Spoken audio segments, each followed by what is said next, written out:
Thank you so much. And thank you so much to the lab for hosting us here.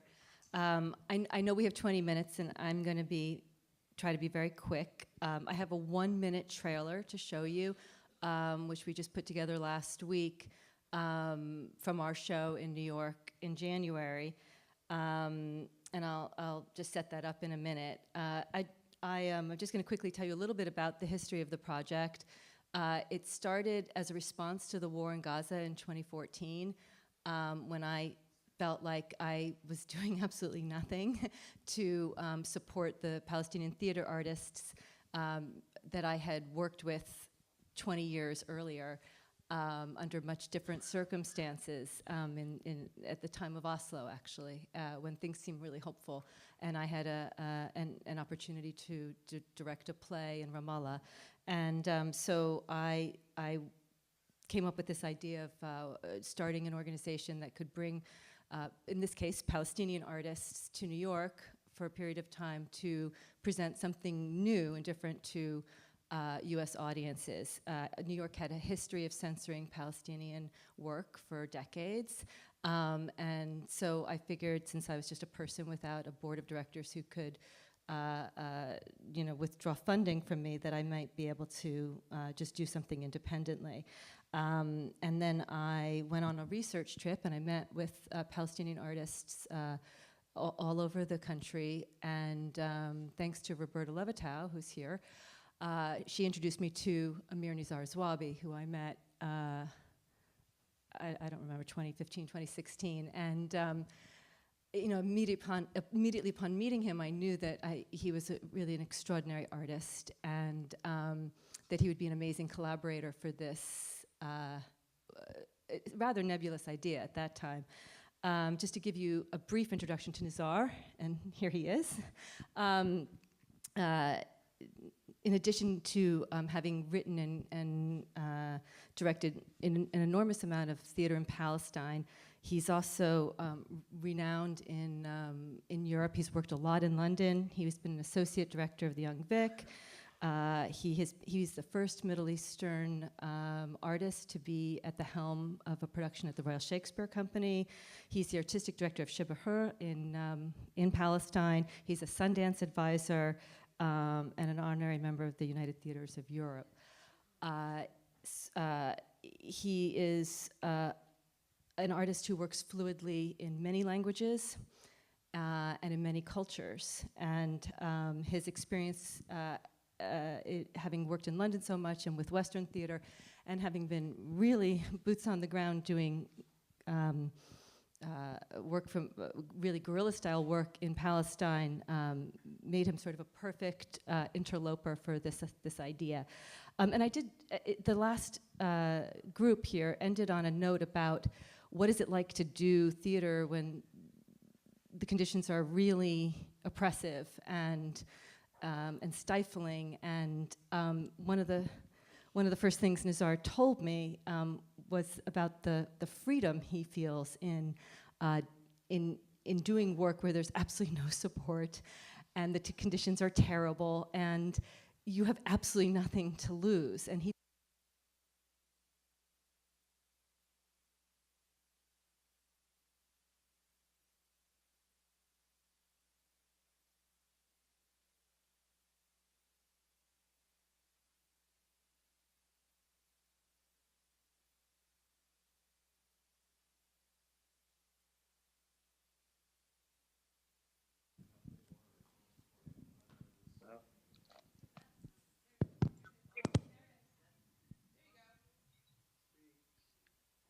me? Okay.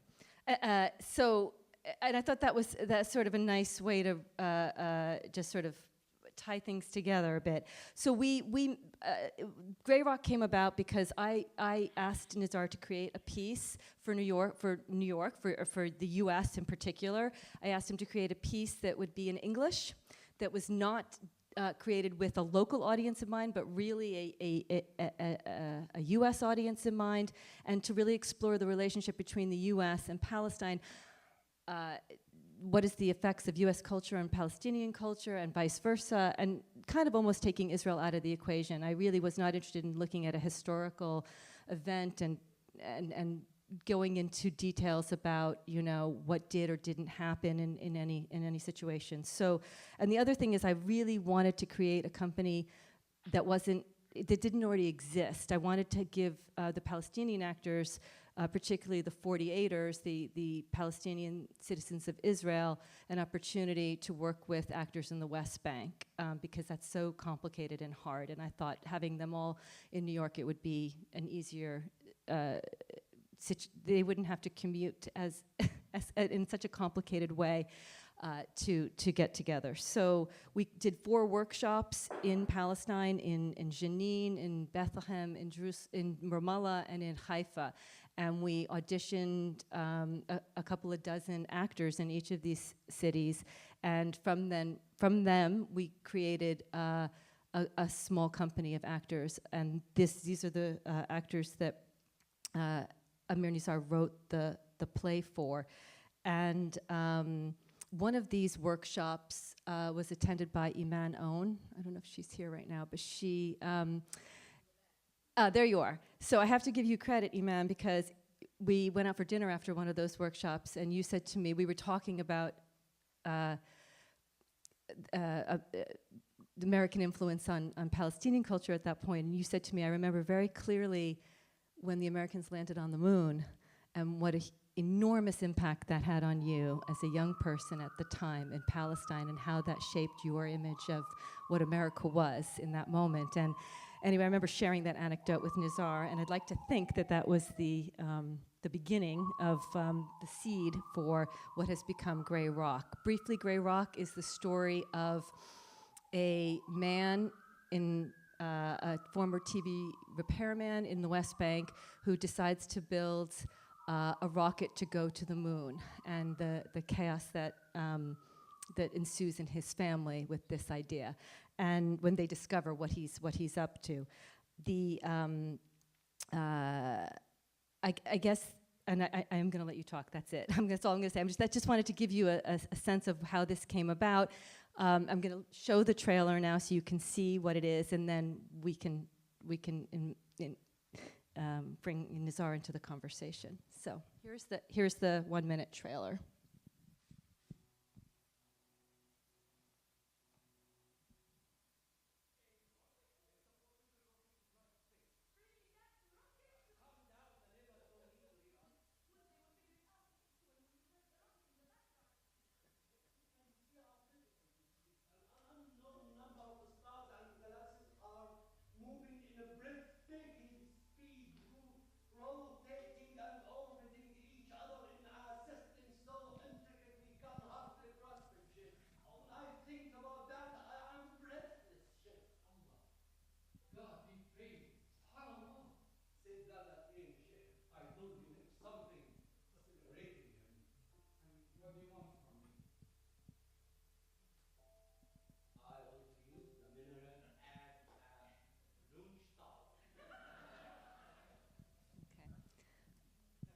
Great. So that's just a taste of the play. Sorry, it was a little soft, the volume. The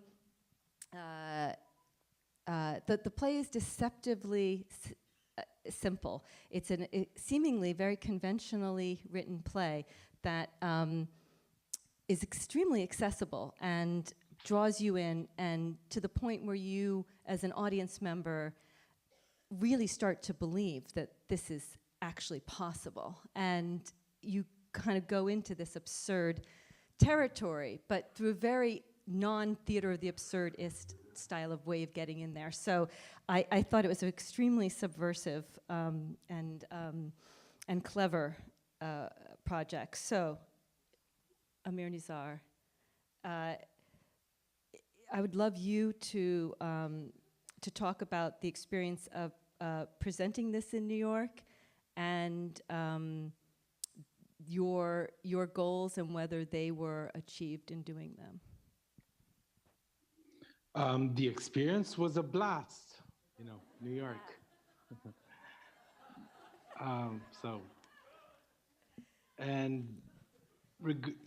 My goals were to try and make a decent show. I think we succeeded in doing that. The audience kind of reacted way beyond my expectations.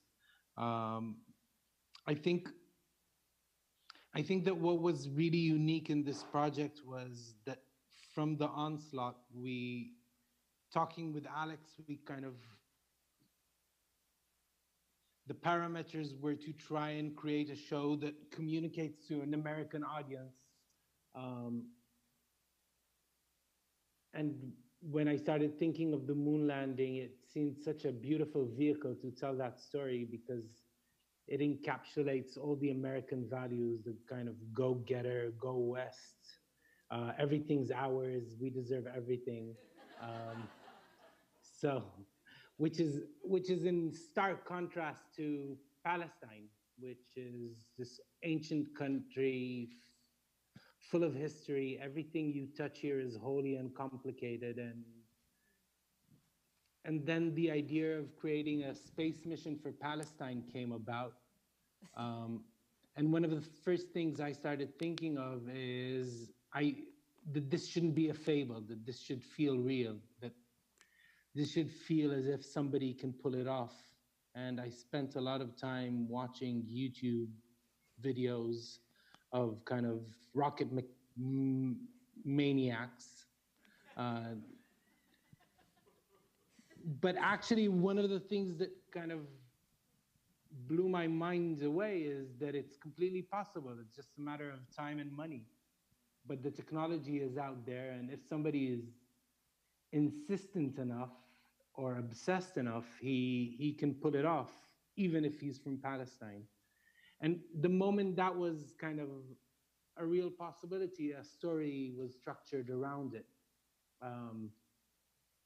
And in a way, because it's such an impossible feat, it becomes a story of a dreamer, a story of somebody who wants to stretch the boundaries of reality. And I think that's what was so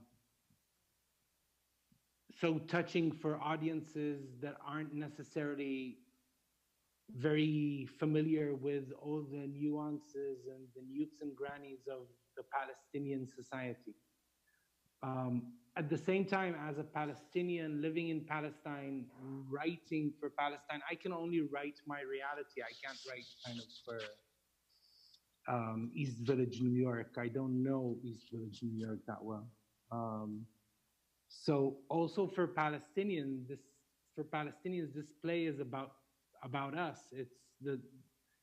So it gives a great kind of peeping hole to see how we are really once we're stripped from the propaganda and the political strife and the kind of ethnic cliches. So yeah, for me, this whole process was interesting. Also working with a bunch of Arab speakers, creating a show in English had its challenges, but it gave a very, very interesting feel to the show. Kind of they had to think differently. They had to work differently as actors. So for me, it was also very intriguing as a theater practitioner before anything. That's it. Long answer for a short question. No, it's exactly right. The yeah, I mean the question of the way the English was performed to me was actually one of the more touching elements of the whole thing, because it was so clear the effort that was involved for these actors to get all of the language out. And I mean, they did an amazing job. They're all incredibly talented people. But I felt that was rather, and at one point, I went there just before they came to New York to sort of really see how that was working. And for a minute, before I got there, I thought, well, they could just do it in Arabic if they have to, and we'll do subtitles, if it's gonna be too awkward. And Ye small faith. Right? I mean, as soon as I walked into that room, I realized, like, no way, this is exactly right. Like, reading subtitles, I hate reading subtitles. I do it, but of course, but there's something about transcending that barrier and the effort involved to communicate in our language, to me, was extremely moving, and I appreciated it so much. You know, part of the idea for me also with Grey Rock was about reaching out to young people and to this idea of this Grey Rock Youth Project, that we could really go after high school kids and to bring them into the show. And one of the most moving performances that we had at La Mama was an audience of high school kids, and I specifically invited a couple of the yeshivas in New York to send their kids to the show and to talk to Amir Nizar afterwards. And to my astonishment, they responded, and we had an audience full of and some regular, normal New York City high school kids as well. And the response from the principal and the teachers and the students talking to Amir Nizar, to me, was the most gratifying part of the whole experience, because I know that their worldview shifted. They learned things that they never knew, and in a way that they could, because there was no lecture, there was no facts or figures. It was a story that they could identify with, get into just as human beings, because it's about a parent and a child, and things that everybody can connect to. So that's something that I'm hoping will continue forward as we do the show in other places. Because as much as I want the empathy part of this, the activist, the change, I think is with the young people. To me, it's about changing the minds of the people who are going to be able to do something 10, 20, 30 years from now. It's rather than anything prescriptive. I just wanted to throw that in there. So can you, Amir Nizar, can you just briefly talk about how this project is different from your other work, besides the company? And I know you write in English all the time, and you've had plenty of English companies do your work, but beyond the language part of it, the experience of Grey Rock as distinct from the rest of your work? Well, it is and it isn't, because at the end of the day, I'm a theater maker and a storyteller, and that's what I do. And every project is different. I just opened a show recently, which is very different than Grey Rock, and Grey Rock is very different than the show before, because every show is a world intact for me. The main difference was the fact that we kind of had to perform the first performances abroad, not in our language, because up until now, whenever I did shows with a bunch of Arabs, but in English, the process was we did the show in Arabic, and then we switched the show to English if we had kind of a big tour in London, in the Young Vic or something. So sometimes we do that. We'd create the show in Arabic and then create a version in English. Same thing was done with Taha. In this instant, we didn't create the show in Arabic at all. It was created in English from day one. So that was the main difference. And because I write my plays in English, don't ask me why, a language I hardly speak. But because I write my plays in English, there was something very immediate in the rehearsal room. I kind of did rewrites, and they worked on them until the last minute, and everything was very, very smooth with the language. Because, of course, there's a huge challenge in disarming the actors from one of their main tools, which is their command of language and their ability, their ability to express an inner thought process through the way they say the words. Um, but what was fascinating here was how precise their thinking process had to be in order for them not to look fake, in order for them to completely own what they're saying. So I think from a theater practitioner point of view, it was fascinating to see how when you strip them away from their main armory, they come up with different methods to compensate. And although the show is not highly physical, they were very, very precise physically. The bodies spoke very loudly, the eyes spoke. You could see a very active thinking process all the time, which for me was very, very beautiful, and the effort it required from them was very beautiful. Hi. Sure. So Khalifa Natour was from Haifa. Fida Zidan is from, she's Druze, and she's from a small Druze community. What, I don't remember the name of it. Bejan. Bejan, right, in the north. Ivan Azazian is from Jerusalem. Motaz Malhis is from Jenin, as is Allah Shahala. And who am I missing? Oh, 5. That's it. That's everybody. Those are the 5 actors, yes. And some of them had worked together, and none of them had the 2 actors from Jenin had never worked with the other the 48 actors. So that was, and that actually was something that all of them spoke to me about, how important that was for them to work together and to have that experience, and how they discovered how they discovered how little really they knew about each other and what they were doing in a way. So that was nice. That was really nice. I just want to. I know we're out of time. I see Derek standing there. I did want to say that Grey Rock is coming to Washington.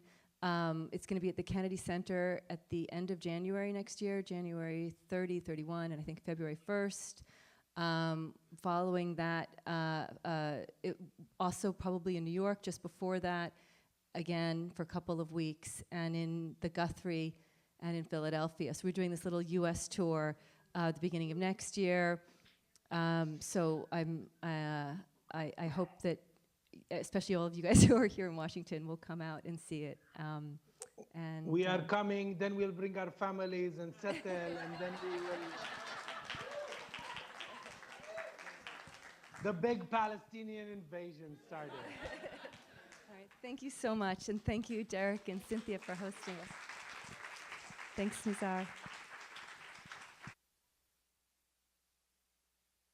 Thank you, Alex, and thanks, Nizar. Nizar, we would, you know, this is your work, your written work and being in a room when you're speaking, which I've gotten to be a few times, I just think is some of the most beautiful moments I've spent in any theaters in recent years. So we can't wait till you're back in Washington. We're going to get you on campus.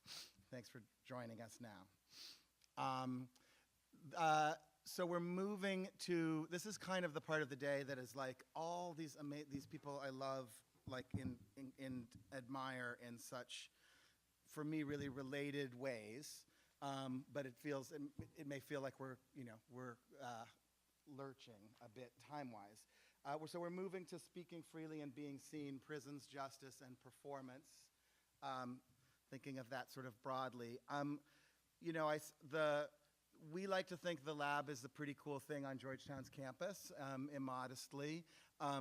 There's sort of the other thing that humbles me when I see the work that's happening and I go, oh, we might not be as cool as that, is the work that Marc Howard, who you're about to meet, has done with the Prisons and Justice Initiative on this campus. It's really extraordinary.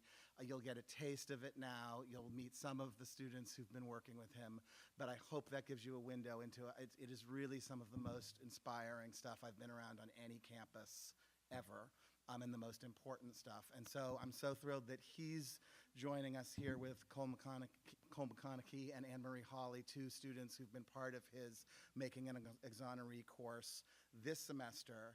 And with him, Kathy Randels, who was, you know, when I was an undergrad at Northwestern, was the coolest kid on campus and the most brilliant, and nothing has changed in the, you know, 5 or 6 years since we were there together. But just, you know, ArtSpot Productions, and was, as Kathy I'm sure will share, was supposed to be here with a member of the graduates, this work, Carrie Emerson, who couldn't make it, but they still had an extraordinary workshop this morning, and she's going to share a window into the incredible work she's been doing with the graduates in Louisiana. So please come to the stage, Marc, Anne-Marie, Cole, and Kathy.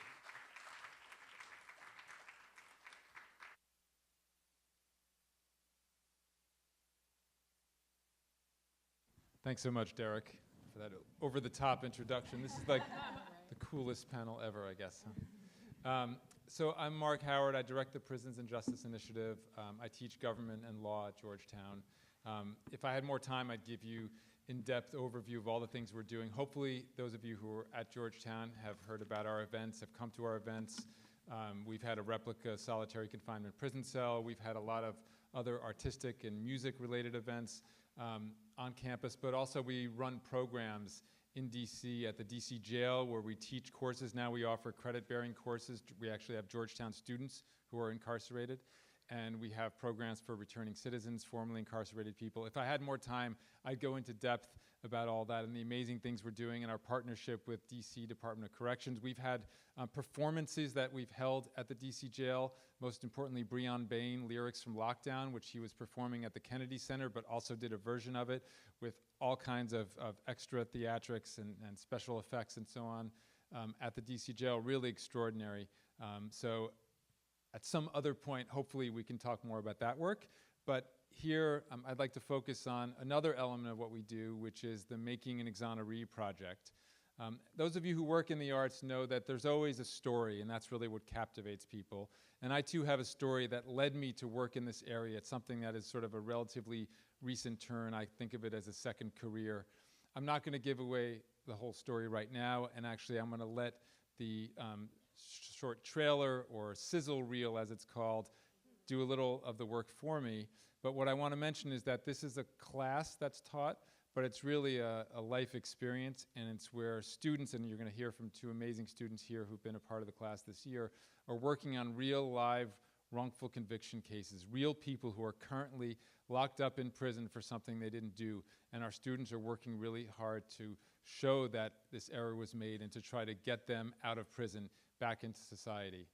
And I think we'll now move to the sizzle reel, which is actually part of the pitch for a TV show, which I'm told is very, very close to being signed and will be a multi-episode series. And so it's something that hopefully you all will be seeing in a much sort of larger venue, or perhaps more intimate if you're streaming it. But something that, you know, we're all very, very proud of, and we hope to bring a lot of positive attention to Georgetown and the work that we're doing. So we'll show that sizzle reel, if that can come up now, and then I think we'll turn to Kathy's work in Louisiana, and which is also connected to some of the things we're doing in terms of working deeply inside facilities and with incarcerated people. And then we'll come back and focus on the Making Exoneree project and actually show you a documentary that these students, with their collaborator who couldn't be here because he's on a flight to Ireland where he's from, and the amazing work that they've done in trying to bring home somebody who's been wrongfully convicted for now 28 years. But let's start with the sizzle reel. That was the YouTube link that I sent earlier. Is that ready to go?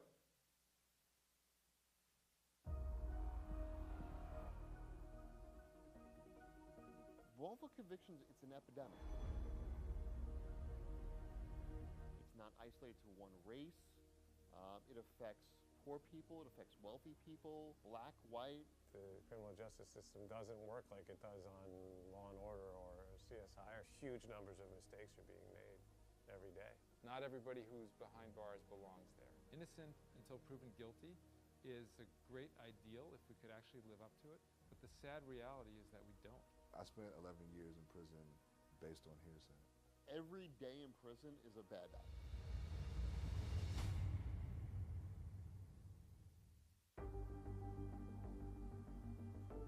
Marc, Howard, and I have been friends since I think I was 3 or 4 years old. We grew up together in lovey-dovey preschool, and we continue to joke that Marc went to Yale and I went to jail. Marty himself was wrongfully convicted when we were seniors in high school. His parents were murdered. He was convicted of murdering his parents. And I'd always believed that he was innocent. And finally I got involved with his legal team, and eventually it took him 17 and a half years, but we were able to prove his innocence. 6,338 days I was in prison before I was finally released on December 27th, 2007. So when Marc asked me to teach a class at Georgetown, in a weird way I thought it was crazy because it was kind of like out of the blue. We started talking about it and I go, "Are you serious?" He goes, "Yeah." And what ends up happening? You end up in prison. And Marty coming down here and being a co-professor with me for this course, and for the goal of trying to get other people, other Martys, if you will, out of prison, was just tremendous and really exciting.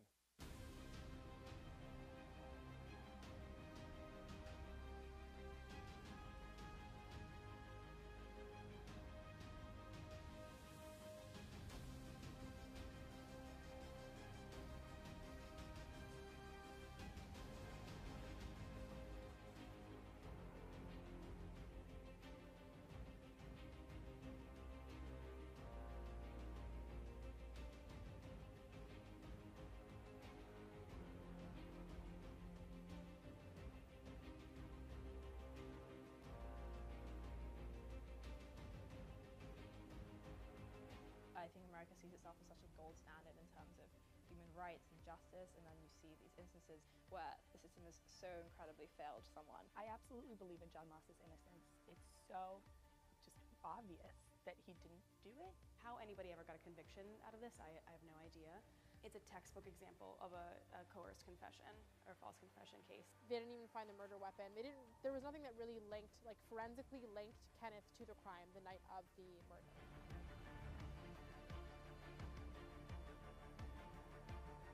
There's a door on the back of the house.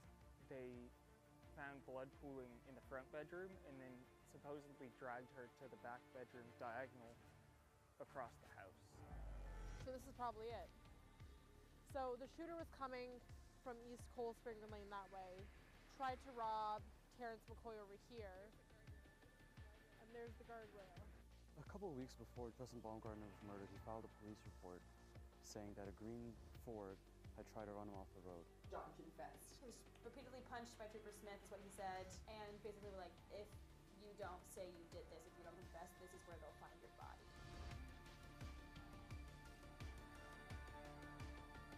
When they accused me of this, like, it hit me so hard, right? It just killed me, and I figured that it would all work itself out. When they gave me 39 years or whatever he gave me, I think I was in space. Well, two things both of you keep saying is there's no physical evidence. What physical evidence should there have been? This is a shooting on the street. Valentino's clothes were taken into evidence and his hands were tested for gunshot residue, and none of that evidence was presented in court. What was your perception of Monfried, his defense lawyer, at the time of the trial? He was, a seasoned, well thought of attorney. Yeah, I actually fell asleep during the trial. A lot of attorneys listen with their eyes closed. These are lawyers who, take oaths to uphold their oaths to their profession, and they cheat, steal, hide evidence. They are never going to budge on his being guilty, and we're just students. So it's going to be hard to convince all of these people that we're right and they're wrong. Would you happen to know where or who the people who live in apartment B are? I was never 100% sure that Kenneth Bond was the person that I saw that evening. His life should not have been taken away from him based on the testimony that I provided. this isn't just a class. This isn't just about wrongful convictions. This is about people's lives. The holy grail for us would obviously be one of our 5 cases, one of the 5 people we believe were wrongfully convicted, getting out, getting exonerated, and coming home.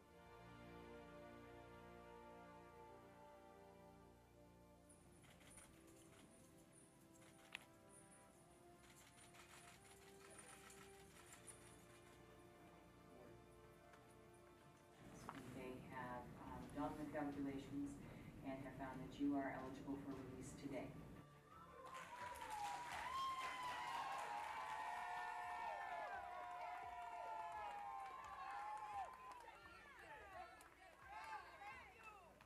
It was extremely emotional hearing his family cheering, clapping. I just felt overwhelmed. I just felt so happy for him and hopeful that this experience can happen again with his class and with other people who've been wrongfully convicted. The students gave me the most hope that I've ever felt in 27 years. When the students got on board, it was like, this is gonna happen. The minute I mentioned Georgetown, they said, oh, you're going home. Nobody had any doubt. You know, nobody had any reservation. Honestly, for this to happen is an out-of-this-world experience for me. It seems almost miraculous in this.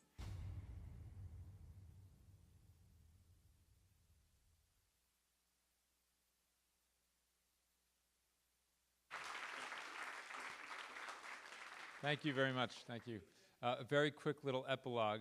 So that was last year's version of the course. That was spring of 2018, which culminated in Valentino Dixon just 4 months later in September 2018 being exonerated, coming out. Without the work of the students, he would still be in prison, serving another decade or more. Of the other cases, you heard I mentioned that there were 5. There was one that we ended up dropping midway. It was actually the one woman of the 5 when we found out that there was much more involvement in the crime than we had been led to believe initially. And it just, I think, goes to show we were searching for the truth, not just about trying to spin a story. But of the others, we have one who's now being considered by a major law firm that's looking very closely, considering representing him. And then the other 2 who are now represented by the National Innocence Project and another one by a major law firm in DC, Cooley, along with the Mid-Atlantic Innocence Project. And so these are cases that had absolutely no hope before we started and now are all making significant progress. And then this year's version of the class, where I had 18 students who were working on 6 different cases, have been extraordinary. And I'm going to pause for now, and you're going to get a sample of one of those cases, which is just truly astounding. And I'm going to let Anne-Marie and Cole tell that story and show their video. But I think now we should transition to Kathy's.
We have worked every day for the past 20 years. I wake up with freedom from my husband on my mind.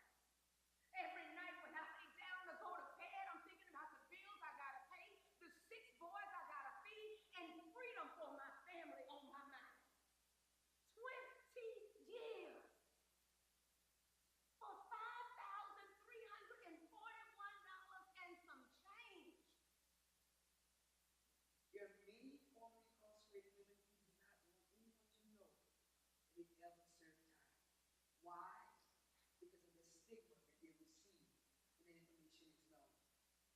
But these women are representing that strength, that Kujichagulia self-determination, and they represent the spirit of the Black masculine Indians of New Orleans, aka known as the Mardi Gras Indians, who won't bow down.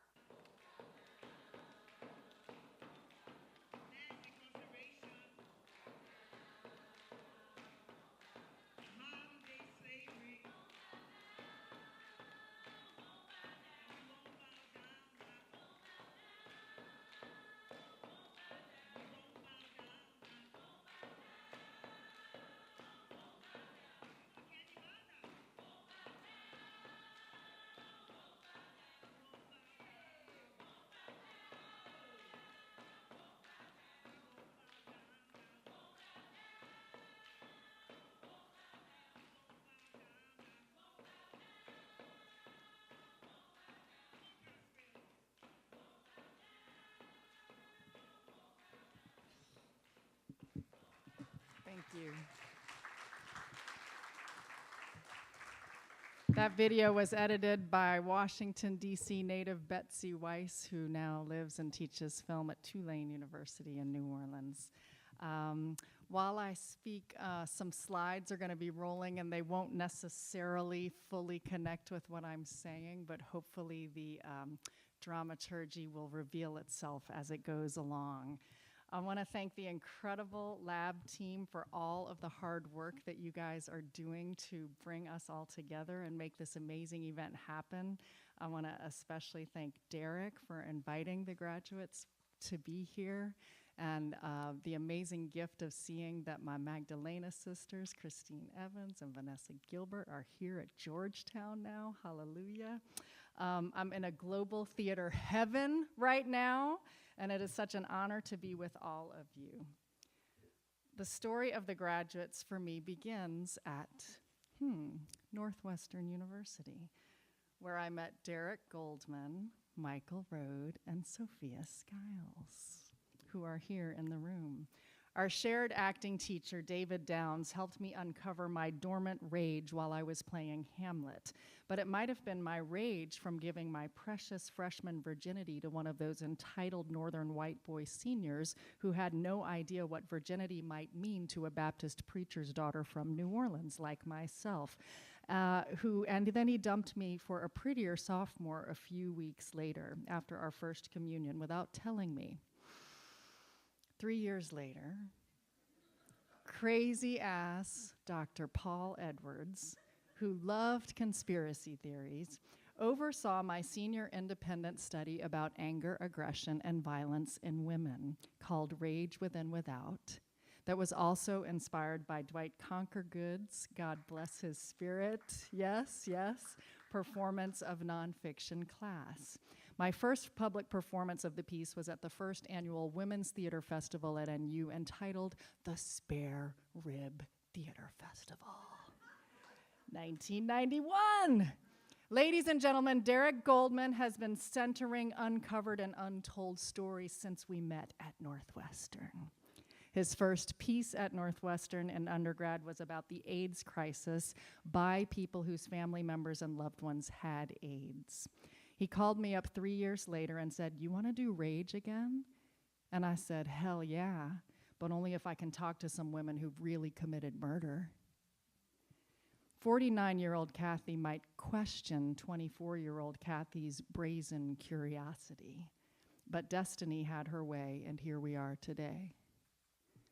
because then my roommate, Ruth Carter's waitress friend at the Golden Nugget, introduced me to Peggy Byrne, a lawyer who was working on the Illinois Clemency Project for battered women, 5 Chicago law schools working on petitioning the governor of Illinois for clemency for 16 women who had killed 16 male abusers and were sentenced before battered women syndrome was considered a legitimate form of self-defense.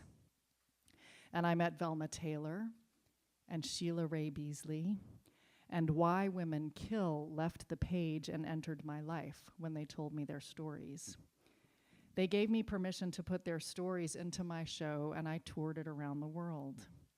I also channeled some of my women friends from college and our experiences in college. Some women in the book Women Who Kill by Anne Jones, and the Hindu goddess Kali, because I needed to step outside of my Christian upbringing to find a female divine being that was able to release her rage on humanity, to be able to, that has been done to women on every corner of this earth for millennia. Anna DeVere Smith was writing Fires in Your Cities at the same time, and I didn't know her and she didn't know me, but we were writing the zeitgeist. And Camilla Lewis, who was also one of the Illinois 16, told me when I met her and shared that I was moving back home because my marriage to Patricio, the exiled Chilean dancer I met in Paris and married so he could get his green card, even though I really did love him and he really did love me, was going south, and I needed to run away home, done with this cold, big-ass northern city and a man whose pain I simply couldn't comprehend. Camilla said, "You should do this work with the women in Louisiana." And when I got home and did Rage at the Contemporary Arts Center, there was a grant application for a regional artist project grant from the NEA that has since died. And I applied and said I would perform Rage at the women's prison and then do a 6-month performance workshop, and I got it. And then I had to figure out how the hell to get into the prison. Kind of like the Louisiana Arts Fellowship, I got to go to Serbia and work with Dag Theater.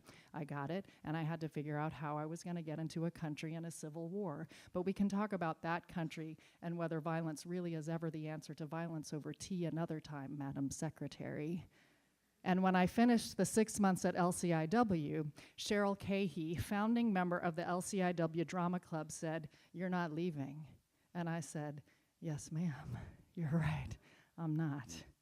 And even after she got out and co-founded the Graduates and died of cancer in 2015 after founding Miracles Manor, a home for women who do not have family to go home to when they get out, I still can't leave because Mama Glow is still there.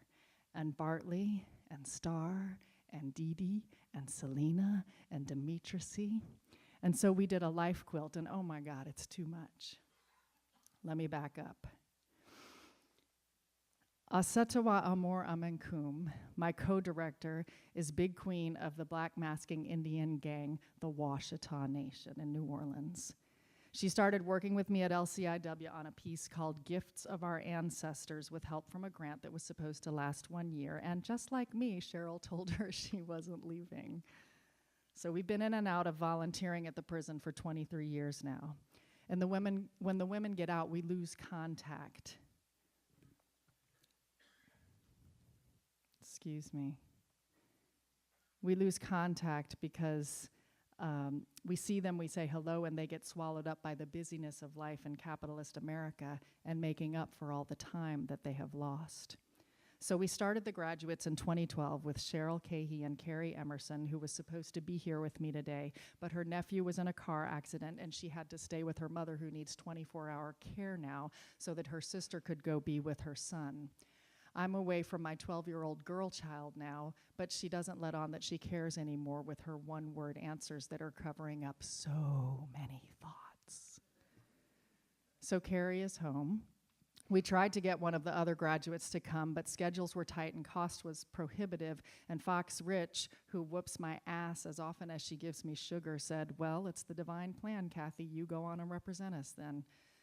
So here I am. We started the Graduates in 2012 with another grant, and some of you witnessed our first performance at the Network of Ensemble Theaters gathering in New Orleans in 2013 that HowlRound graciously covered as well.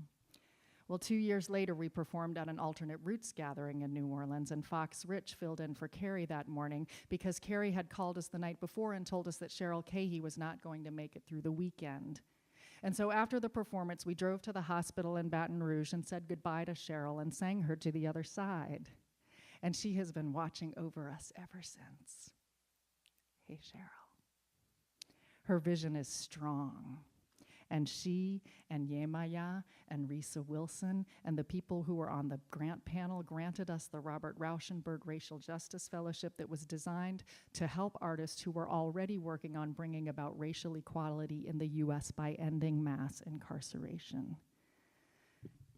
Yeah, we can clap for the Rauschenberg Foundation for doing that. And we can also ask them to bring it back.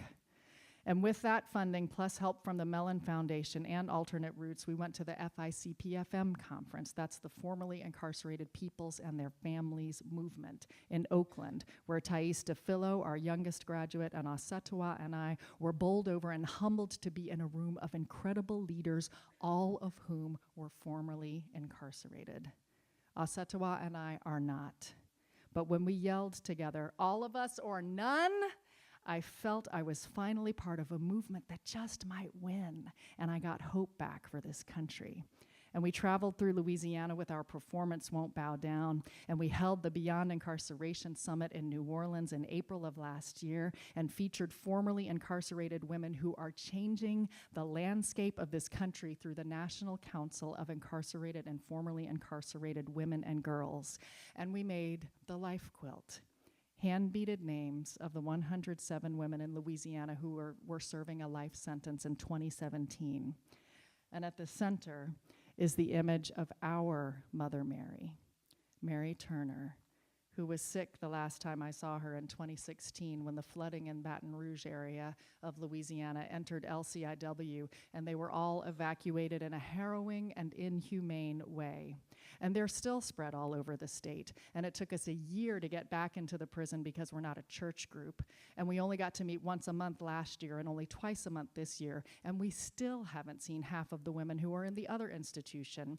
And I asked the administration and the chaplain to let me visit Mary Turner 20 times. And when she was finally in the hospital in Baton Rouge, the same one Cheryl died in, and I asked to let me visit her because she is my family. We've been working together for 23 years, and they still said no, and she died without us getting to see her again. We wanted to center her on this quilt with her beautiful smile, and we wanted her death to not be in vain. And we released 2 doves for her and all the women on the life quilt at the end of the Beyond Incarceration Summit. And now, we must not let another lifer die in prison. So we are working on Mama Glow's case now, and we'd love your help. Free her. Let me say that. Free her! Thank you, National Council. And when we fight, we win. Thank you, Fox Rich. Mama Glow is in the middle of her 48th year at LCIW, 12 of which were spent in solitary after she tried to escape. She is the most spiritually advanced human being I've ever met. And her pardon-born hearing is July 22nd. And we'd love your support for that. Can we shift, Max, can you go straight to the last image, please? I don't know where we're at. I'm gonna just sing. This song was written by the LCIW Drama Club and Michaela Harrison. And while I sing it, I'd like to invite you guys, if you have a loved one who is currently or formerly incarcerated, I'd like to invite you to speak their names while I sing this song, and let's lift them up. Life is what you make it. Life is, say their names, come on, I know y'all know them. Happiness. Life is where you're going. Life is where you've been. keep saying the names. Life is what you make it. Life is happiness. Life is where you going. Life is where you've been. When we fight, one more time. When we fight, one more time. When we fight, thank you.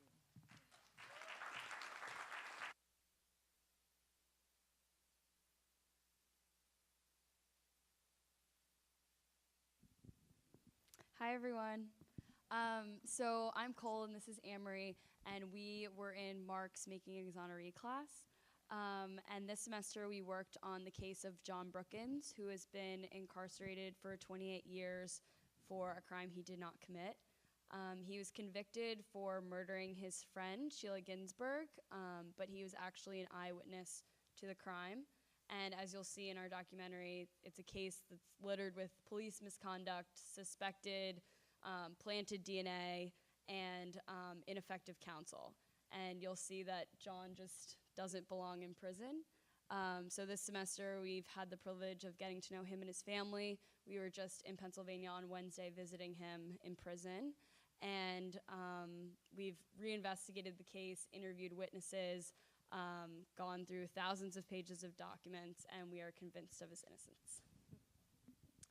So this class was a really interesting experience for Cole and Andy, our third partner as well, because as much as documentary is a process of discovery, I think that was so amplified for us when we were hitting the ground running with just poring over trial transcripts and trying to figure out the facts for ourselves before we could even really figure out whose story we were telling. The first time that we went and saw John in prison, who is really at the center of this story, he told us that in his 28 years behind bars, he has never felt like anyone has had his best interest in mind, and he's also said that he's never had an opportunity to tell his story in his own words. And so it was a great privilege for us to be able to sit down with him that first day and really hear detailed by detail exactly what his recollection of the time of the crime and his trial was.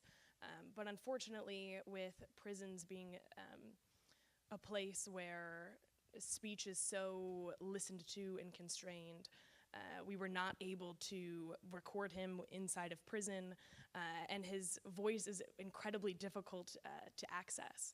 And so one thing you'll notice in our film is that we really foregrounded John's absence to really highlight the fact that John was not asked or not called to testify at his own trial. He wasn't even able to speak in his own defense. And he continues to be absent from the friends and family who love him. And so we are very hopeful that one day he will be here and hopefully welcomed back to Georgetown to be able to tell his story in his own words. But for now, the 7-minute film that we have put together to shed a light on his experiences is kind of our best way of showing the world his story and kind of shedding light on this really, really horrible problem of wrongful convictions. Great. So we can transition now to the film entitled Bring Brookins Home.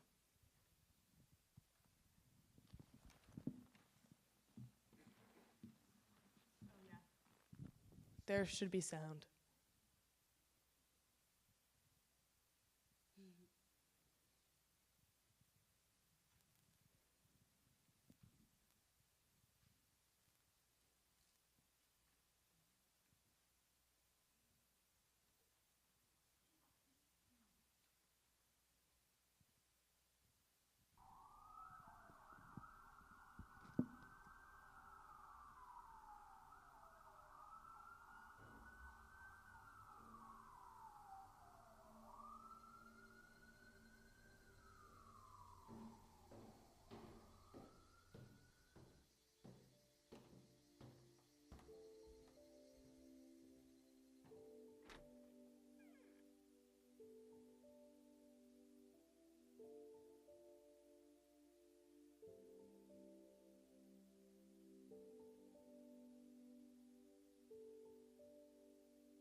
I love you too. Feel better. Thank you for using Securus. Goodbye. That's the worst part. After a couple of days, then they said, well, I'm not sure it was a couple of days, or it might have been a couple of weeks. They said, oh, well, they trying to say that the Brookings boy did it. And I was like, and everybody was like, huh? John was never in trouble. Never. I don't even think he had a juvenile record. And mostly everybody in our neighborhood had juvenile records. You know what I mean? I'll bet my life on it. And I mean, I bet my life on it that he would never, and you couldn't pay him to do nothing like this. Nothing. He's not that type of kid. It's just sickening. You had a police department that, if it wasn't all white, it seemed to be. And Right. the victim, Sheila Ginsburg, she was a really typical Levittowner or Bristol Township resident. Bristol Township is still 98% white. But that's how it was out there. Bristol Township solved what they want to solve. Across that highway, 13, it's every man for itself. You know what I mean? And until something happens to somebody of a different color, then they go all out. You know what I mean? So it's racism in it, prejudice in it. You know what I mean? You know, but it's part of life. You got to deal with it. That history of a lack of integration informed the trial in 1991 and 92. We had an all-white jury. It was noticeable when someone like John Brookins is put on trial. There's all kinds of inflammatory stuff.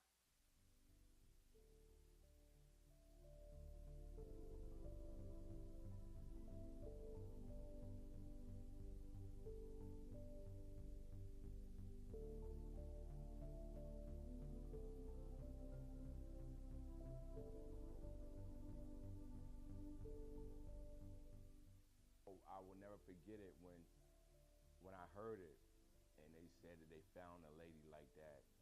And first thing that came out of everybody's mouth was, wow, she really did it. She really did it. And I was like, what do you mean she really did it? They said, man, her and her mom was always going at each other constantly. The public defender who represented John Brookins, I thought, did a really good job bringing in the voices of the handful of women who said that Sharon had said she had killed her mother.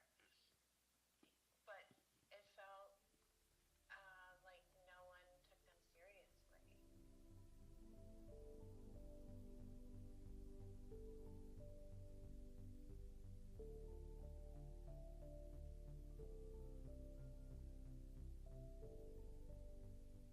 In hindsight, during the time that she stayed there with John, he does remember her at times getting dolled up and saying, I'm going out with Al.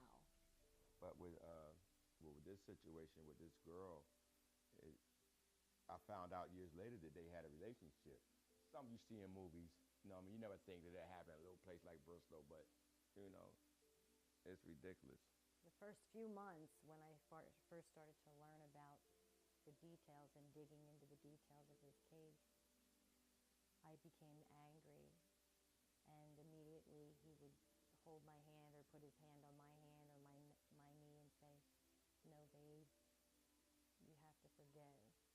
We were married November 29th of last year, of 2018. And there we are here. And there he is, showing off his ring. Johnny is a very unique individual. You want to help him in so many ways because you can see how incredible he would be on the outside. If he's as incredible as he is on the inside, like imagine what he would be able to do with his freedom. John was a participant in our first yoga teacher training at SCI Greaterford in 2016. Well, when John is released, we will be so happy to work with him on the outside. So we see him in a role of like an ambassador. We'd love to spread this throughout the state of Pennsylvania, and he could be really involved in that charge. He has that gift of what he does with the health and wellness, the yoga. He can change so many lives just with that alone. Just inspiring people. You can't help being inspired by John's story.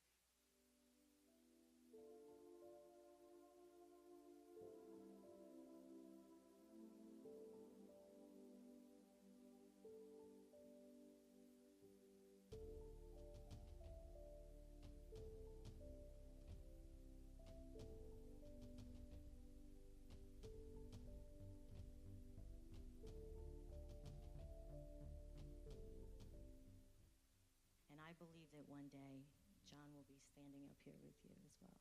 God bless you. God bless you too. Because without people like you, I wouldn't be here.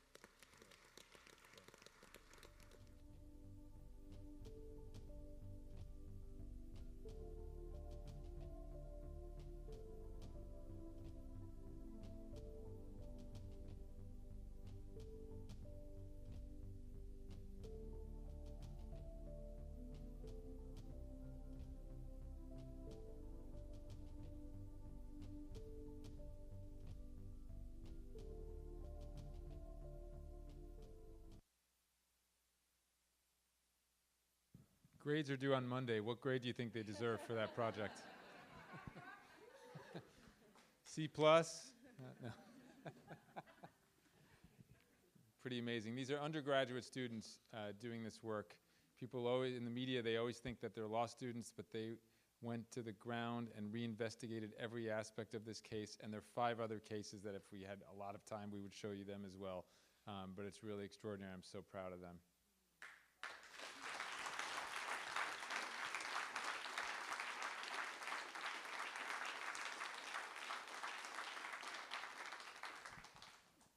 Derek, do we? Unfortunately, yeah.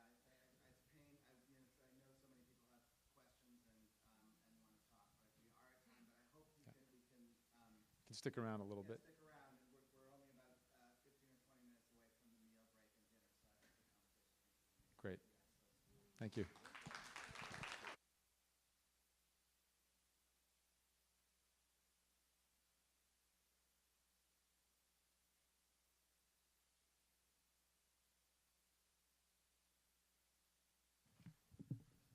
Thank you so much for that. I feel terrible, actually, stepping in. And I hope you all will stay for dinner. I know so many people want to ask you questions. And thank you so much for what you're doing. It's just incredible.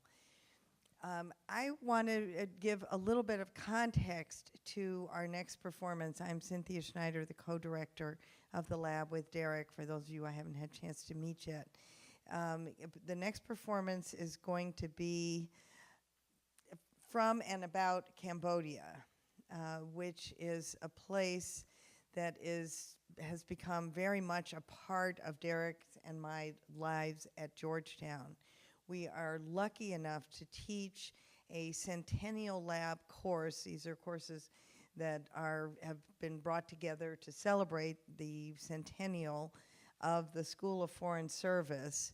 And with these courses, the core idea is that the students travel to a place and spend their spring break in a place where they can experience the meaning of the course. And our course is Politics and Performance, Confronting the Past, Shaping the Future.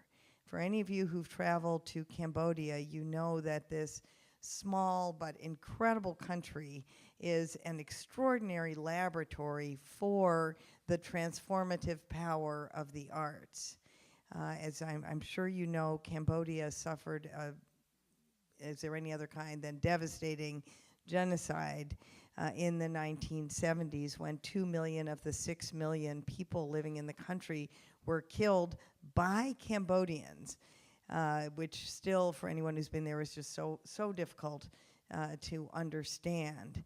And one of the very key elements in that country's recovery, I mean, think about it, 1979, that is really recently ago that ended. 40th anniversary this November. And this country has come back in the most extraordinary way. It is the most vibrant place. Yes, it's a very impoverished place, but incredibly vibrant place with, again, a very majority youthful population. And a key part of the recovery has been the restoration of cultural life. That is, first, the restoration of the traditional Cambodian arts, the extraordinary Cambodian classical ballet, as well as music, but this quickly has given birth to new forms of art, extraordinary contemporary dance, contemporary music, film, and including the Academy Award nominated The Missing Picture, but a lot of new films also by young people. And think about it, why does that happen? Well, what's the first thing that the extremists of any stripe, whether Khmer Rouge or Boko Haram, do is they destroy the culture. Now, they kill the artists first. And why do they do that? Because that forms the foundation of identity. That's what knits society together. So if you destroy that, then you can dominate and subjugate and start people, as the Khmer Rouge said, from zero. So this effort to rebuild the country through rebuilding the arts has been an extraordinary thing to witness, and we are lucky to work with one of the most important NGOs working in this area, Cambodian Living Arts, with Executive Director Ploon Preem, and founded originally by Arn Chorn Pond. And what you are going to hear are some of the words of Arn Chorn Pond.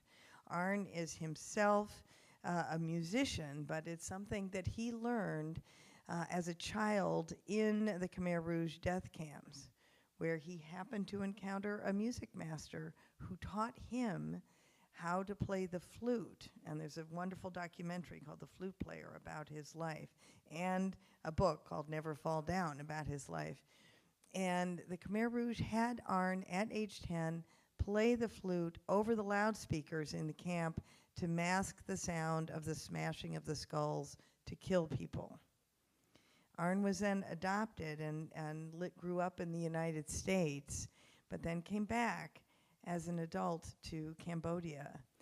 And literally, person by person, went looking for any surviving artists, any surviving musicians.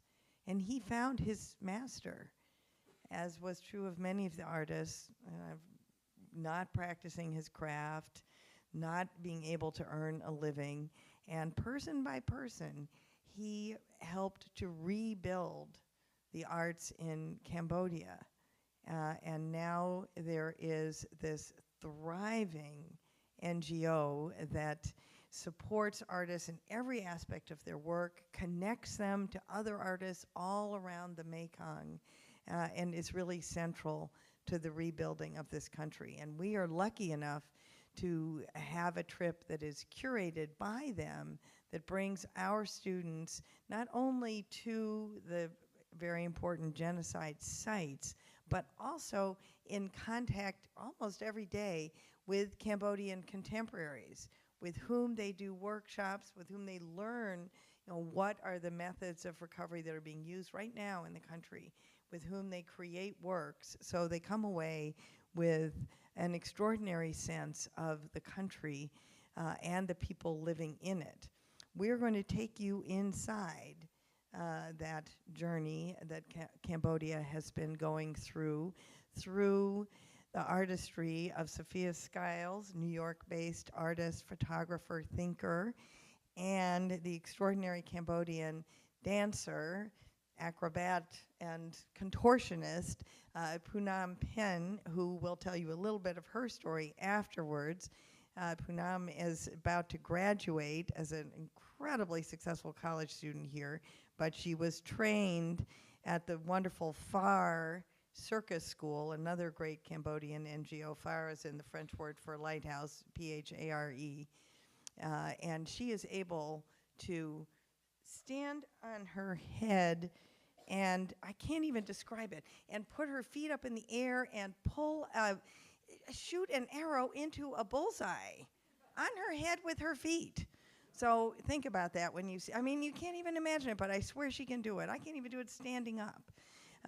So I'm now going to turn it over to Sophia, who's going to read to you the words of Arn Chorn Pond, and you're going to see the beautiful movement of Phounam Pen.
Yeah, that's his voice.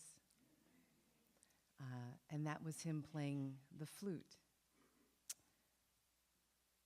And he goes on to say, this is the kind of music, bloody revolutionary song, propaganda song, I was forced to play. Its lyric describe killing, blood, and trying to brainwash children like myself to love the Angkar, to love Pol Pot, who is the leader of this fanatic communist Khmer Rouge who took over my country in 1975. I was just a child. I was 12 years old.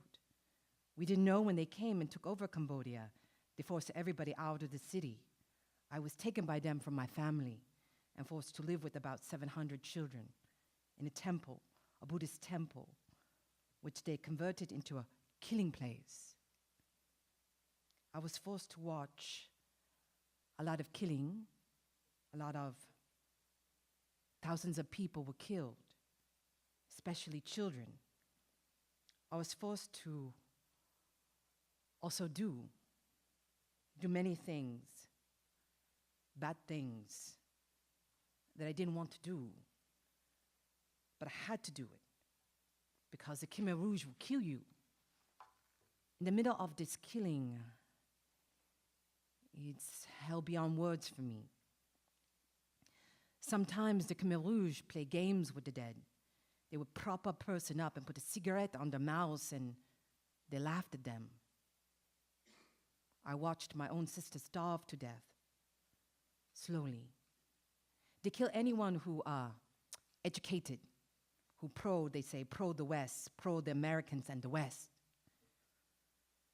I thought my life couldn't be worse, but in 1979, when the Vietnamese took over Cambodia, like thousands of other children from probably 8, 9 to 15 from the temples, and that 2 years I lived at the temple, there were only 60 kids left. I was one of the lucky ones. And they took my flute away, my instrument away, they gave me a gun. And they forced us out into the front line to fight against the Vietnamese. We didn't even know how to use the guns. We were forced, like thousands of other kids, were forced into a front line to get shot first and die first. And many of them became my friend. They got shot left and right from me, and I could not help them. And I don't know. I ran away. I could not take it seeing those kids killed. I decided to run away into the jungle by myself, following monkeys for food to eat. And eventually, I don't know how many months, I reached Thailand, a refugee camp in Thailand where I met my foster, Peter Pond. They call him American. Later, he became my foster father. In 1980, I don't know how he did this. He took me to America, and I thought my life was better. The next day, he took me to high school in New Hampshire. And I never in my life see so many white kids coming out of classrooms, and I already felt trouble. They're making fun of me, all the white kids, and I was outnumbered. I never felt so lonely in my life. Even in the jungle of Cambodia, sitting in the classroom, it's like a wall between us. I was hurt inside because I heard the word monkey. They call me monkey. And they said, go back where you belong. You don't belong here. My dad knew that I wanted to kill myself. I wanted to go buy a gun. My dad knew that he came to me, he said, you better speak about your life because these young people need to know where you come from. You can't survive the jungles of Cambodia. You might not survive the jungles of New Hampshire.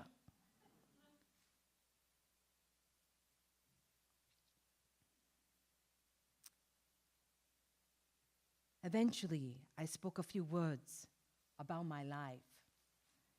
And for the first time, I play music again. And I never thought in my life that just playing music, I saw some of them cry.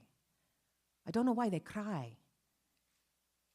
And I found out that the Khmer Rouge killed 90% of all the performers like members of my own family. My parents owned an opera company, and I had many of my relatives slaughtered and starved to death.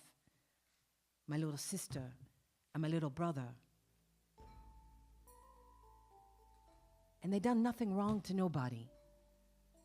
And I found out more being Cambodian Americans, that America bombed Cambodia 3 million tons of B-52. They carpeted Cambodia even before the Khmer Rouge. So many masters die. They taught their students one-to-one. It's oral music. They don't write music down. So it's very dangerous to have any war or some kind of killing field. That's what Cambodia is known for. And now, Cambodian living arts, 15 years later, now we have scholarship program. And we also have now community art, where we have classes in 10 provinces, and we have art leaders now. And we're also teaching these kids how to perform, especially young girls who are now on the street, teaching them to perform this traditional art that they never seen or known before, and have a decent living. These kids are transforming Cambodia now. No more bombs. We are carpeting Cambodia with music now, not bombs.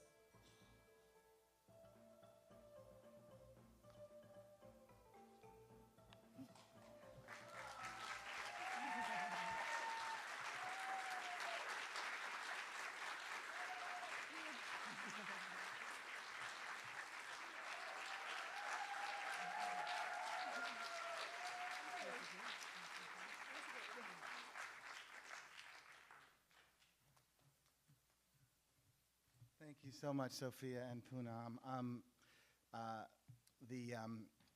And also for navigating so gracefully through, the untech conference format, the surprises of that.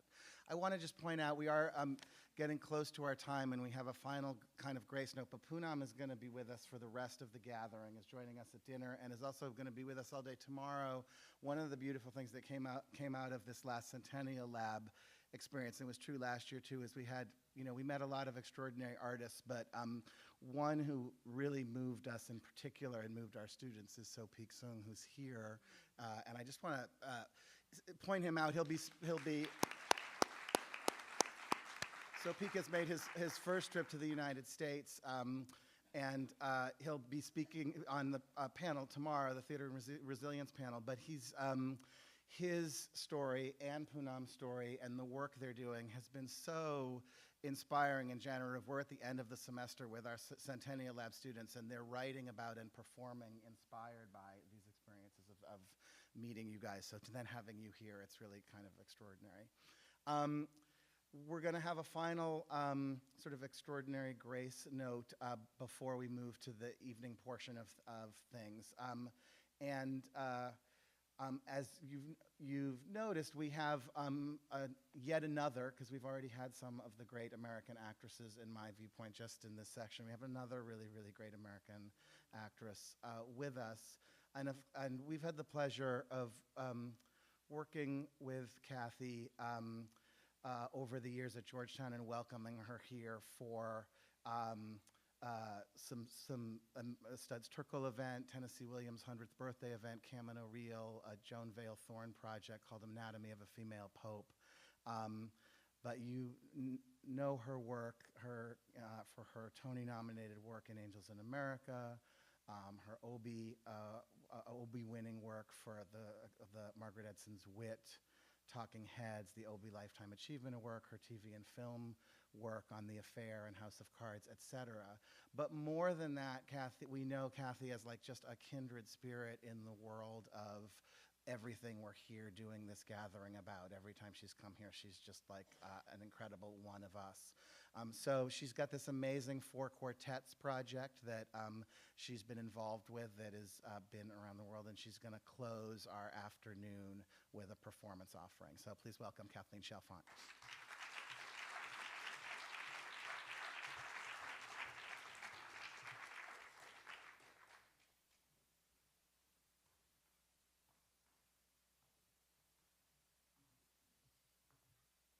in the way of these things, there are incredible connections. Arn is a very close friend of our family.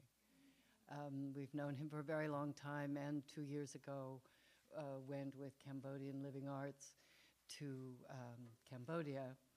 And this is from the Dry Salvages section of the 4 quartets, and I was thinking, isn't it odd I'm here representing the dead white guys? But this part of the dead white guys is T.S. Eliot in conversation with Krishna. You cannot face it steadily, but this thing is sure that time is no healer. The patient is no longer here. When the train starts and the passengers are settled to fruit, periodicals, and business letters, and those who saw them off have left the platform, their faces relax from grief into relief to the sleepy rhythm of 100 hours. Fare forward, travelers, not escaping from the past into different lives or into any future. You are not the same people who left that station or who will arrive at any terminus while the narrowing rails slide together behind you, and on the deck of the drumming liner, watching the furrow that widens behind you, you shall not think the past is finished or the future is before us. At nightfall, in the rigging and the aerial, is a voice descanting, though not to the ear, the murmuring shell of time, and not in any language, fare forward, you who think that you are voyaging. You are not those who saw the harbor receding or those who will disembark. Here between the hither and the farther shore, while time is withdrawn, consider the future and the past with an equal mind. At the moment which is not of action or inaction, you can receive this. On whatever sphere of being the mind of a man may be intent at the time of death, that is the one action, and the time of death is every moment, which shall fructify in the lives of others. And do not think of the fruit of action.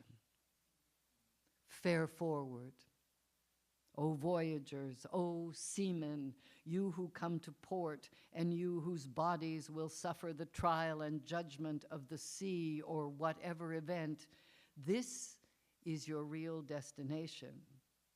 So Krishna, as when he admonished Arjuna on the field of battle, not farewell, but fare forward, voyagers.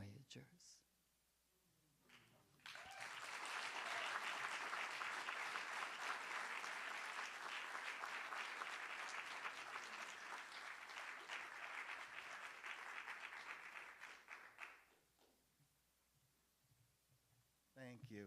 It feels really pathetic to come up and give instructions after that. Thank you, Kathy. Thank you, guys. I'm so aware as we go through these sessions of how much there is, I mean, all of them, but how much there is to unpack and talk about. And our hope is that that continues into these breaks and as we move into meals.